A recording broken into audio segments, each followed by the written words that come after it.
वाराणसी से सटे एक कस्बा है लोहता, जहाँ गलियां तंग हैं लेकिन दिल बड़े। वहीं एक पुराने मोहल्ले के आखिरी छोर पर रहती थी एक जोड़ी, जिनकी कहानी मोहल्ले वालों की जुबान पर थी, बबलू और पिंकी। बबलू की जिंदगी कभी बहुत आसान नहीं रही। एक टूटी सी साइकिल, उस पर 2 थान कपड़े, एक थैला मूंगफली या कभी कभी आइसक्रीम की बाल्टी, यही था उनका रोज का कारोबार। सुबह सुबह निकलते और गली गली फेरे लगाते। सिर्फ आज के दाम देख लीजिए बहन जी।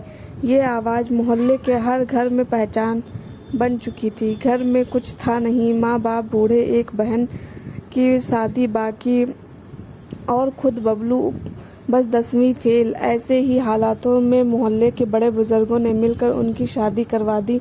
लड़की थी पिंकी, गांव के ही एक स्कूल में 12वीं पास, सीधी सादी, लेकिन आंखों में अपने घर को संवारने का सपना लिए हुए। शादी हुई तो घर में सामान नहीं पर रिश्तों में गर्मी थी।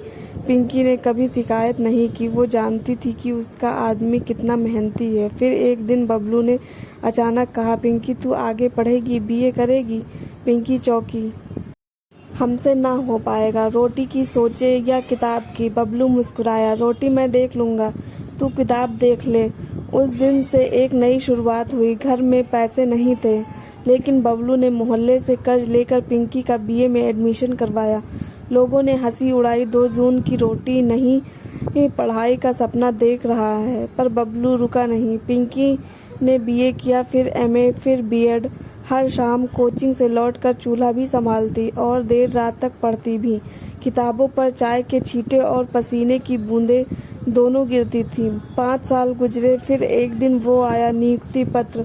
जौनपुर के एक इंटर कॉलेज में पिंकी की नौकरी लग गई थी। उस दिन मोहल्ले में जैसे दिवाली थी। मिठाई बटी, ढोल बजे और बबलू के घर में पहली बार ट्यूबलाइट जली। अब बबलू परचून की दुकान चलाते हैं। वहीं जो पहले किराए के कमरे में थी, अब अपने मकान में है। 2 मंजिला मकान, लाल रंग का गेट और बाहर नेम प्लेट, श्रीमती पिंकी सिंह, शिक्षिका, इंटर कॉलेज जौनपुर।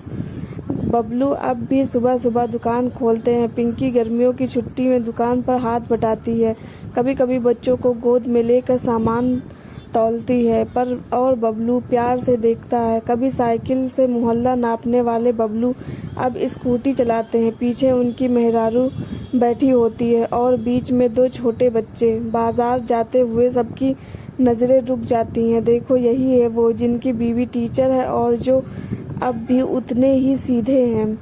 कई बार पिंकी की सहेलियां कहती हैं, तू टीचर है, अब दुकान पर बैठना बंद कर दे। पर पिंकी मुस्कुरा कर कहती है, हमारी मेहनत की दुकान है ये, यहाँ सिर्फ सामान नहीं, हमारी इज्जत भी बिकती है। आपको ये कहानी कैसी लगी कमेंट करके ज़रूर बताना, और हमारे चैनल पर नए हैं तो चैनल को सब्सक्राइब करें। धन्यवाद।